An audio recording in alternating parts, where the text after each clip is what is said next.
My name is Christine File. I'm 23 years old. Today's date is the 3rd of May, the 2nd of May. Wait, it's the third? It's the 3rd of May Oh. in the year 2012. I'm in Healy Hall on Georgetown University's campus. I'm here with Deven Comen. She's a student in the Georgetown Scholarship Program where I work as an advisor.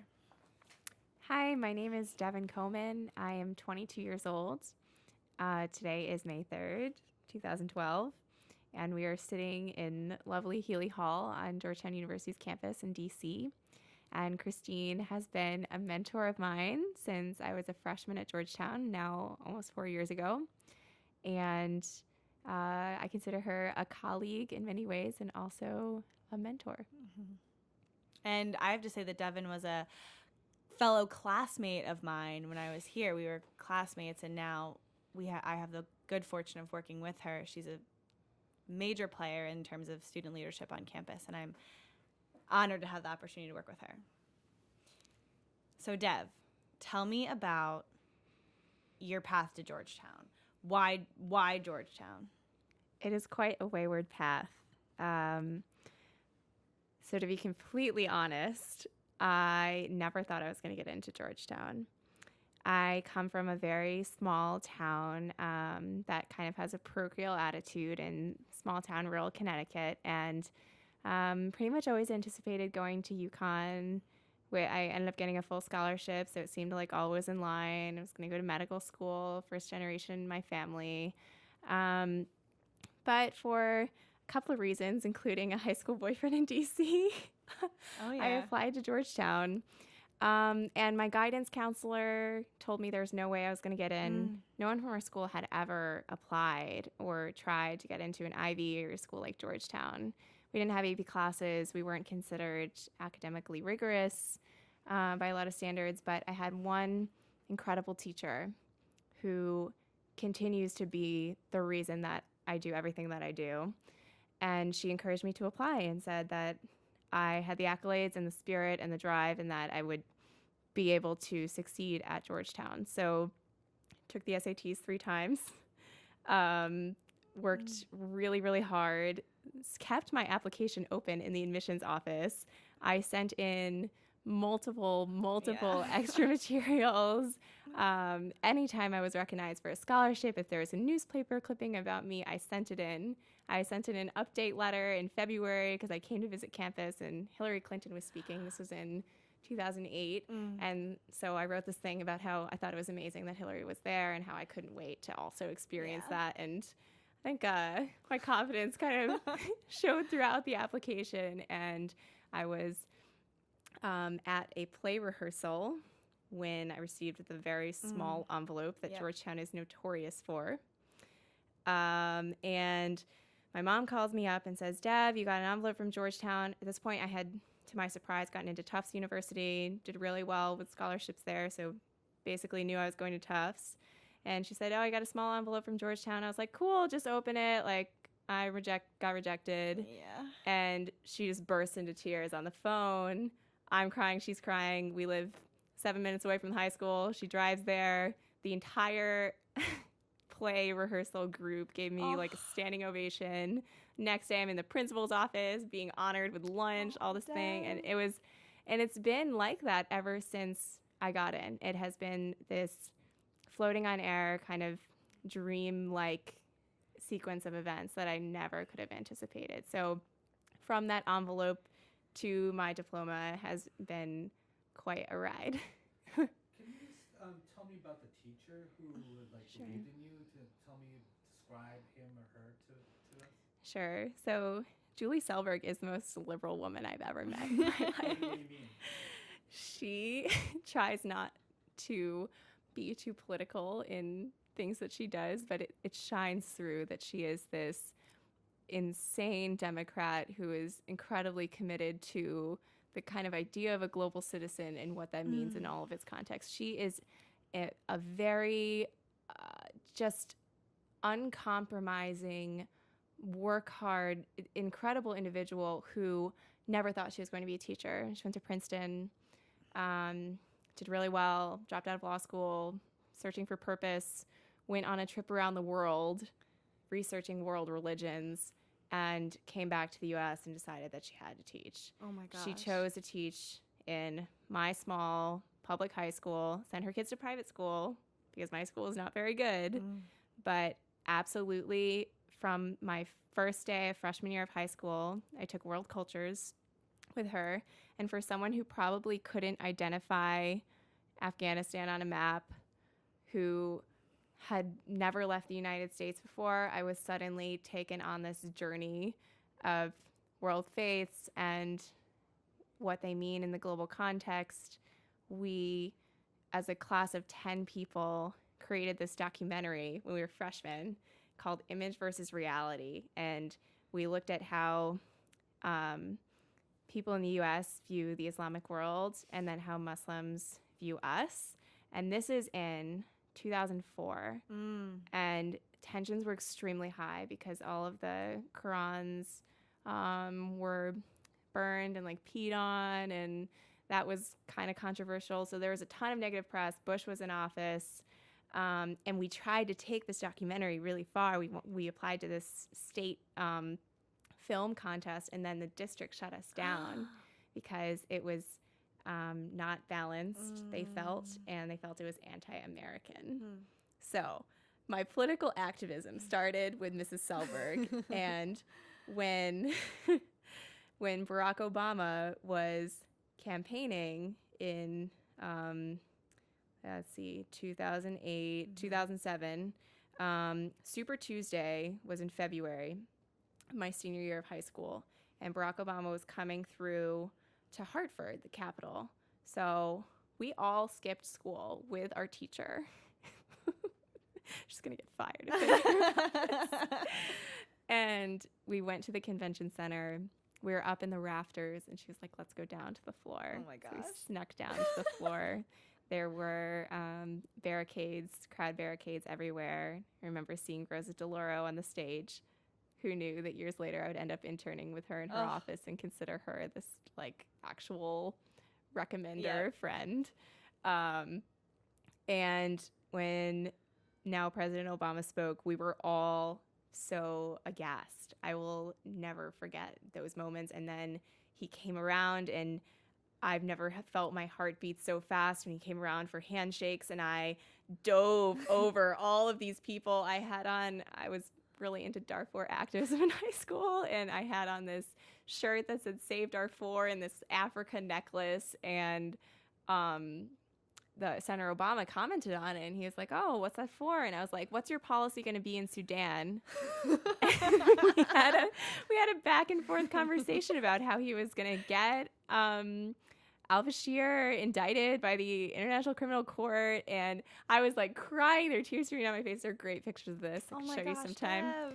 But yeah, so Mrs. Selberg was it for me. She is absolutely the reason why I have been able to succeed, and it's actually why I decided to do Teach for America after graduation, because I am coming from an incredible educational background, just like she did, graduating from Princeton, and by being able to use my Georgetown education to help kids who are going to be way less off than I was very privileged despite this kind of like parochial place I grew up in. It means so much to me to be able to pay it forward to her. So, and you still keep in touch? We do. She's kind of known as the email queen. We haven't really corresponded in probably the past 4 months or so, but I just sent her my senior thesis, so I'm hoping that she gets a chance. She's to probably read still it. reading it. I saw that thing. Yeah, it's 210 pages long. And how did the thesis end up? I was so interested. So I don't want to make this entire 40 minutes about my Of thesis, course. but it was the hardest thing I've ever done. It academically, anyway. There were points where I never thought it was going to actually come to fruition, and I had several late night breakdowns, early morning breakdowns, afternoon breakdowns, all the time. But my 210 pages about the National School Lunch Program and politics in Congress that decide what our kids eat and don't eat in free and reduced programs totally emboldened me to a whole nother world. And part of me wants to be a lunch lady. Part of me wants to be really involved in child nutrition policy. I am applying to go to this farm to school conference this summer in Burlington, Vermont, hang out with farmers. It's just this whole new world that I guess I've always been kind of tangentially interested in, but after fully immersing myself 100% in this day after day, getting Google News alerts for anything that said school food, has really, really piqued my interest in a big way. And I think my roommates are relieved that I am no longer talking about hairnets and pizza and potatoes and nutrition 24/7. Yes. And for Teach for America, you're going to be in DC, right? Yeah. I'm so thrilled to be in Washington. We're going to keep you super involved in the Georgetown Scholarship Program. I intend to be. Don't worry. Also, I'm going to help all those kids get into TFA. Oh. And I want them all in my classroom volunteering because then they can help me out. But yeah, I don't know too much about what I'm doing. I'm teaching special ed, and I could be teaching anywhere from kindergarten to 12th grade. So requires a lot more kind of patience and letting go than I'm used to doing. Yeah, in terms of like having a crazy planner that's filled to the brim, and I have, my 10-year plan and all this stuff. Yeah. Well, I don't even know what's happening in the next 3 months. Yeah. So it's exciting. Did you have on campus at Georgetown over these past 4 years a mentor that you can compare to your teacher and your mentor in high school?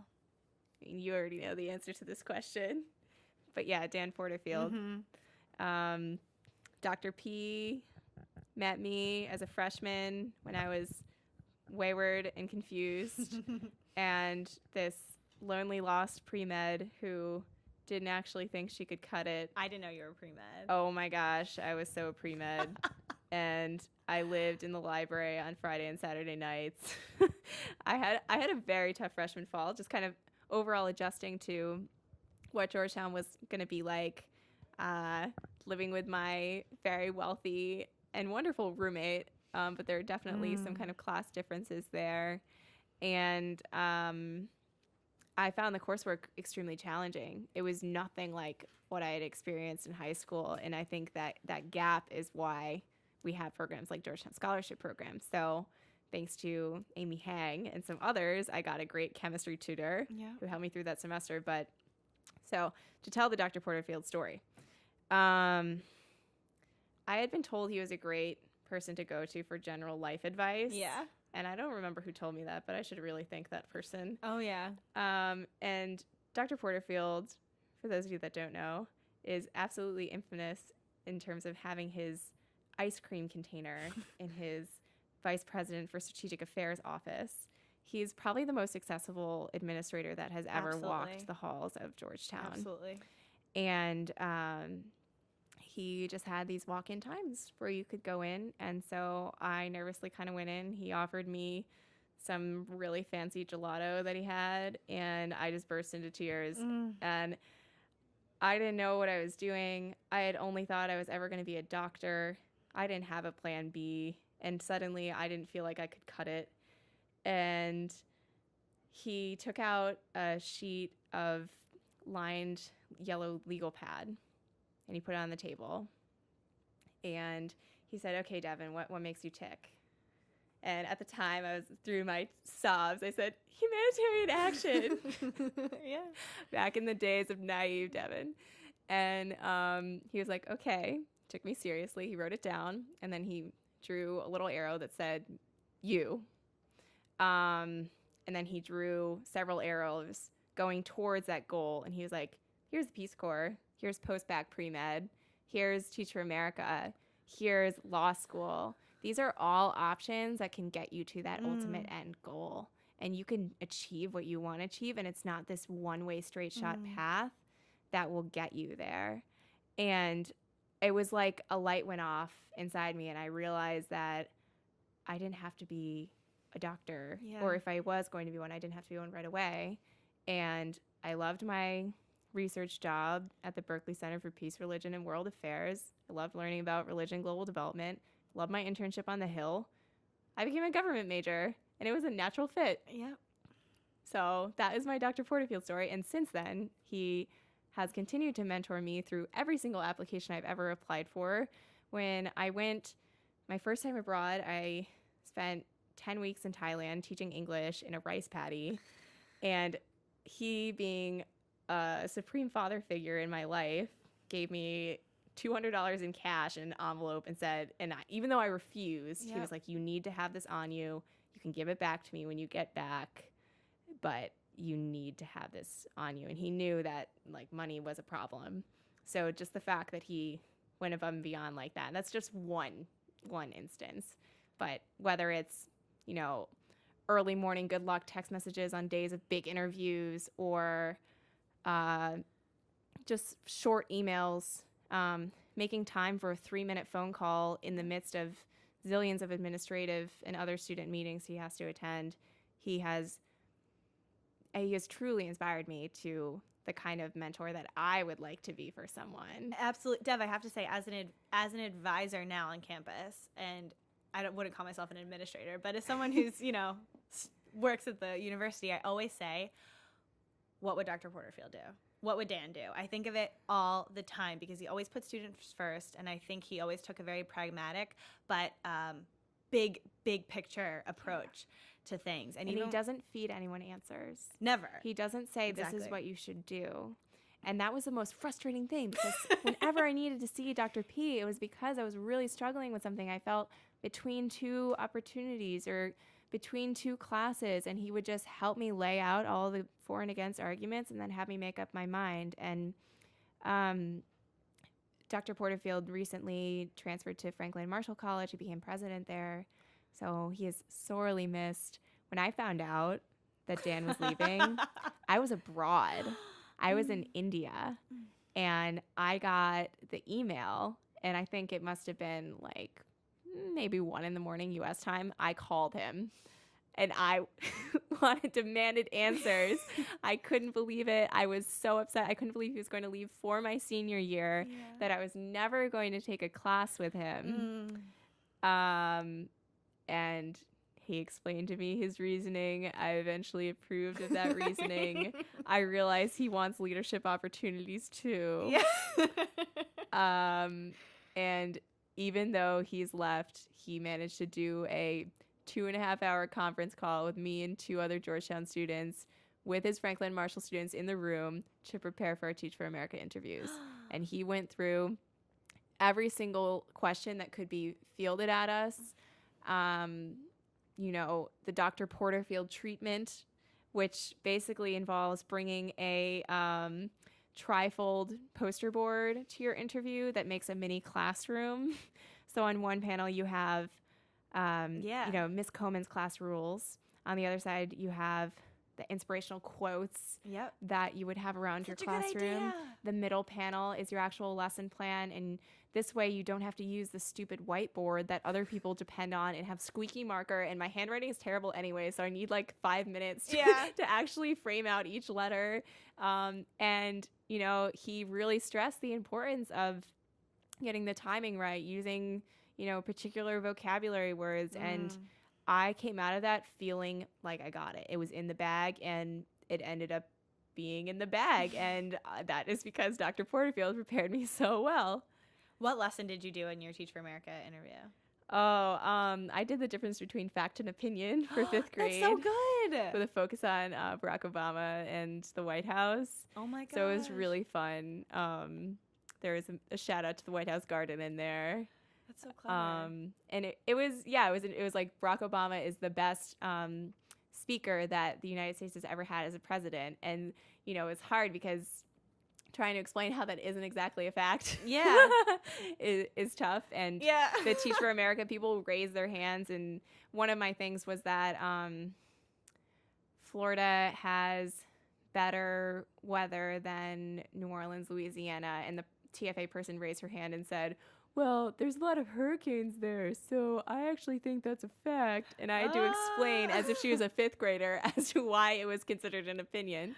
But yeah, they really try to peg you. Oh yeah, definitely. I remember it. Well, I did mine on it's 5 minutes. You have 5 minutes, and I chose to explain like how sedimentary rock is formed, which takes like a semester. You I'm earth pretty science sure. nerd.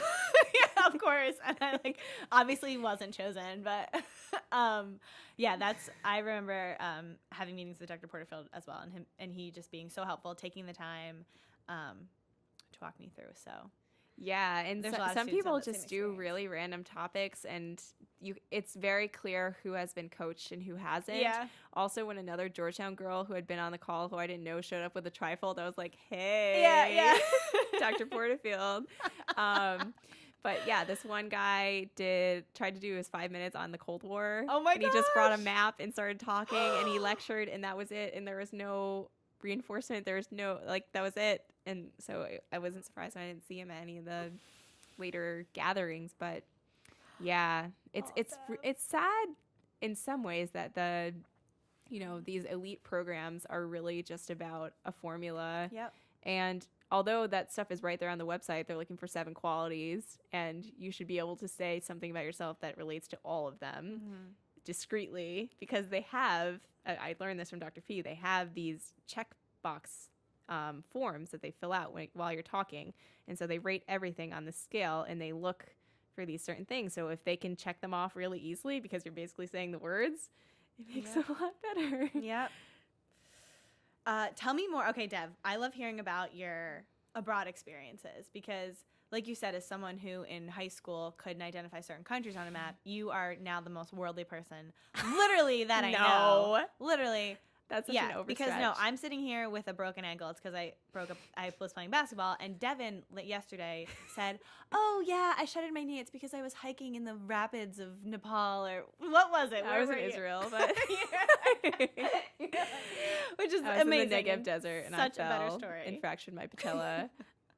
Yeah, we could just talk about all the ways I've injured myself because that's interesting. Different places that you've gone. Yeah, I have stitches in my eyebrow, but that's from a running accident. That was pretty funny. That was in high school. Unless it was in another country, I don't want to hear about it. Okay. Where did you go? So tell me about India. Where were you and what were you doing? Oh, India. So it's become an intractable part of my body, I feel like. So I was in Pune for a semester studying global development, but rural and urban focuses. So that was really, really cool. I never thought that those kind of hands-on learning things could connect to what I was learning in the classroom until I was really abroad and kind of living it every single day, just walking to and from school, from my hostel, taking in all the things I could see. It's definitely kind of an information overload thing. And every day you're just so exhausted from all the stimulus of the honking of the horns and the music and the colors and the begging children and so much wealth and so much poverty living simultaneously. It definitely changes the way that you look at the world a lot, and at your own privilege. Just seeing,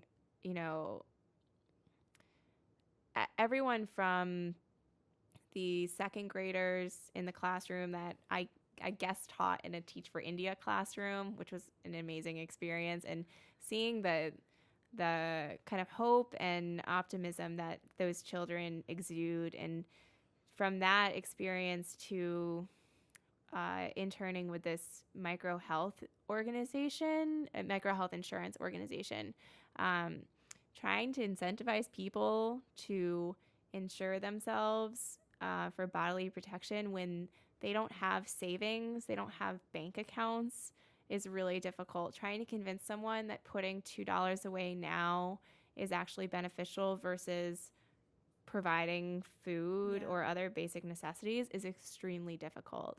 And the fact that even though I was working with a translator for my interviews I did with some of these to-be clients, they would just start crying in front of me, and to see their raw struggles and yet this fervor and optimism that they were going to have better lives for their children, that their kids were going to be educated, that they were going to get government jobs, the dream job, which is actually just full of corruption anyway. that their lives would be different. That was something that just really, really stuck with me. And I think I've talked to some friends about this, and it's interesting to look at the optimism you see in some developing countries, in India, and my other experiences in Thailand, compared to America, because a lot of people are just so disillusioned by the mass inequity here that has really blown up, and Occupy and everything else. And they, for the first time, they don't think their kids are going to have a better life here. And that American dream is fading to some degree, I think, whereas we see these fast-paced developing countries, there's so much hope despite all of the horrors and atrocities surrounding them. They see a way out. And that's just generally speaking, but, you know, from my perspective, that's what it looks like. So. I trust your perspective more than anyone else's perspective, so I'm going to go with that. Dev, I want to ask you about more specifically the role of the Georgetown Scholarship Program in your time at Georgetown and how it played into your coming here and what the role of this program has been in your tenure at Georgetown. Sure. So I talked about the letter before, the small letter, and while my play rehearsal gave me a standing ovation and it was really exciting, didn't mean anything because it did not include the financial aid package. When that came a few days later, that was the real gift, because that meant it was actually happening. I think from the first days that I visited campus during the Accepted Students Weekend in April, and I believe I met Missy then, because I think we went to a reception for the scholarship program. I was a little freaked out at how enthusiastic she was and how she immediately hugged me. I was like, who is this strange lady? I don't know who she is. And I don't know, I guess like this is pre-India, so I had personal space constraints. But the program has absolutely been a huge part of my success here. And there's no way to say that otherwise. As much as I can say that I've worked my butt off and I've found really good mentors, without that financial security, there's no way that I would have been able to take an unpaid internship on the Hill, for example. Without that work study award, I may not have found the best job ever, working at the Berkeley Center for the past 4 years as a research assistant. I wouldn't have had the chance to actually mentor younger students, which I think has proven to be the best growing experience that I've had. And trying to use what I see as highly unqualified advice from my limited experience to help these kids has been really awesome. And, you know, they've come back and said that I've made a difference in their lives. And what program? The scholarship program, like my mentees. Oh, your mentees in GSP. That's what I'm talking about. And you're gonna be sitting down with them later, yes. Who are fantastic. They're great kids. Yeah. Have you met mentors and advocates who you've developed really good relationships with through GSP? I think it might have been maybe not directly related in that way, but because I am a GSP scholar, I have a lot of access to lots and lots of networks and people that other students might not seek out on their own or, you know, might not even know are available to them. So one of the best parts about being in the scholarship program has been serving on the board, the student board, and working in the capacity as a student liaison to the donor board. These people are incredibly selfless and so dedicated to Georgetown. They bleed blue and gray, and they just love everything about the school, and they want every single person who is qualified to be able to go to this school regardless of socioeconomic background. And that has become something that I fiercely believe in, that maybe I was embarrassed about in the beginning, and now I am so open and proud to say that, I have a huge financial aid package to go to the school. Yep. And that at the same time, I deserve to be here. Yeah. And like, I don't know. Yes, a lot of it's coming out of your tax dollars for my Pell Grants. Yeah. But I deserve to be here, and I'm trying to give back as much as I can, pay it forward, like give back the opportunities that these people saw as ones that I was and that I should be able to undertake. What were you embarrassed about? Well, Georgetown traditionally has a demographic of very wealthy students, lots of legacy kids, and lots of kids from private schools, which I have found to be definitely different in terms of the kind of things and the kind of references that they can pull out in classes and in coursework, as opposed to my, as I said, kind of limited public education. And I felt that gap. I felt it in classes. I felt it just walking around campus, seeing what other people were wearing. I didn't even know what those designer names were or if they mattered at all. Yeah. But it's different than my roommate who grew up on the Upper East Side and had worked at a fashion house and had this kind of like cultural capital and elite knowledge that I just didn't know about. Yeah. And it's interesting to go back to my town now because my own brother says that I'm a yuppie, Yeah. a Georgetown yuppie. And, I'm like higher than thou, have this attitude. And I really don't think of myself that way, but it's just what happens when you get exposed to these incredibly worldly people who are so smart and so passionate about what they do. And then to come back and have friends from high school working the same jobs that they were working in high school. They're probably going to end up living in their parents' house for another 5 years. So they save enough money and, like going to Taco Bell and the movies is the biggest entertainment they're going to go to. And I've like met members of Congress. I met the president twice. I met him again at Georgetown, by the way. You're ridiculous. I know. And yeah, I mean, I've like gone to ambassadors' houses for dinners, and I live an incredibly different life than where I grew up. People live where I grew up. And how does that feel? I love it and I hate it. I mean, home is always going to be home until my parents move, of course, which they're planning on doing because it's expensive. Yeah. Where are they moving? Hopefully down here. I would love for them to be in great. the DC area. And I think they would like it too.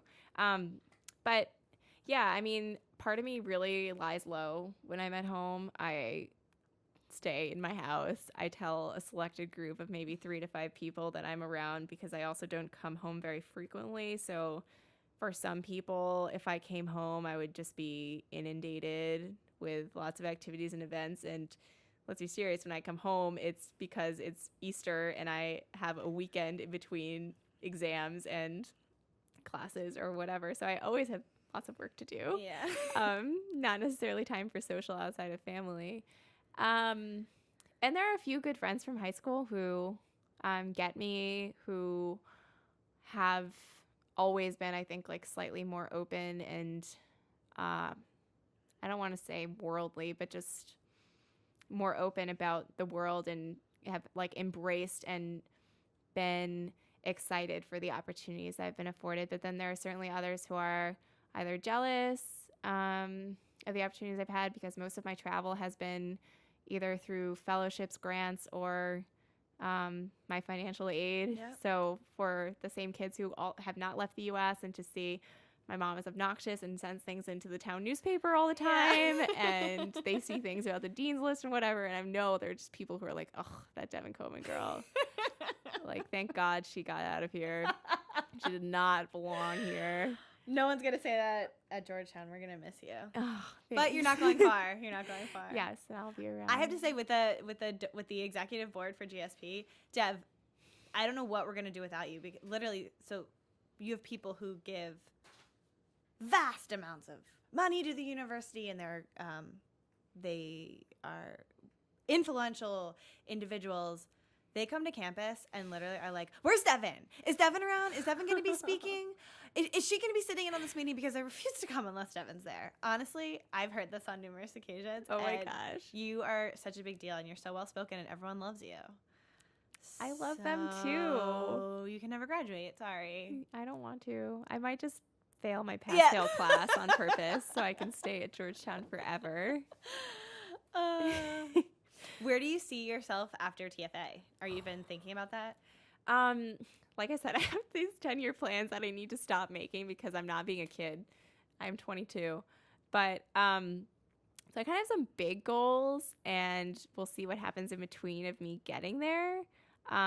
Directly after TFA, I have the option of working at Deloitte Federal in human capital because I deferred my offer with them to do TFA, which I might end up doing for financial reasons just because, and then I can still stay in DC and help the government.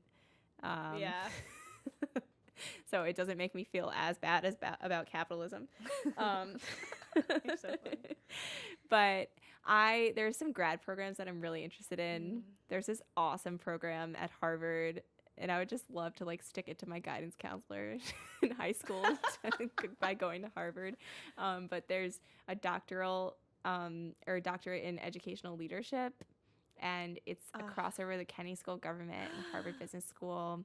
And it's for people that are really interested in either leading a charter network or working as chancellor of GCPS, for example, or some other kind of leadership thing. And I like to work in education at kind of all levels. I would kind of like to see state, local, federal. I would love to work at Georgetown someday, either in an academic capacity or administrative capacity. The school is so much of who I am and has absolutely molded me into the person that I am. So I really, really want to be here and be back and make it even better if that's possible. Come back after you get your fancy Harvard degree. Yeah, right? You better. Then I can see, the best part is I tell my parents this, I can still be Dr. Deven and I just won't be a medical doctor. That's fine. Yeah. Dr. Deven. I feel like I should already be calling you Dr. Deven because you're so wise. Not too soon. Not too soon. But yeah, we'll see. I kind of want to work in like public policy, administration. But who knows? People fall into things all the time. I also really need to get abroad again because I already feel my travel bug itching me. You're going to Peru, didn't you say? Yeah, I'm going to Peru right after graduation for 10 days to hike Thinken Trail and go to Machu Picchu. So no big deal. Great. You're yeah, just going to Peru. Just adventuring.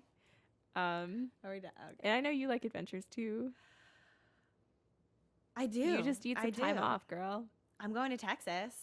Where? I'm going May 10th, but I don't know. I'd be hobbling all around because of my ankle. No, you'll be fine by then. Really? Yeah. Rice it. Just rice it. Okay. Yeah, May 10th. I'm so excited. Austin. Oh, I've never been there. I've never been. Cool. Never been. I know. It's not Peru. It's not Peru. But I've heard Austin is awesome. I don't really. Especially if you like barbecue. Love it. And bluegrass. And I was at there's a bluegrass festival in DC this past weekend. You went? I was there. Of course I was there. I was practicing. Oh, that's awesome. So, Dev, I want to hear from you one piece of advice you would give to an incoming student. It's my one last question. Ask for help. I'm learning that with... Ask for help. Upperclassmen want to help you. Everyone wants to talk about their own programs and their own clubs and things that they're involved in, and they want to pull you into... Ask professors, go to office hours. That's good advice. They are here because they want to be. They're not here because they want to write books. That's something they have to do for tenure. Yeah. They're here because they love teaching, they love students, they love the academic experience. So I would say ask for help, reach out to your professors, make them your mentors because they want to be. That's such good advice. Yeah. You're so wise. Dr. Dev, everyone. What a nice sign off.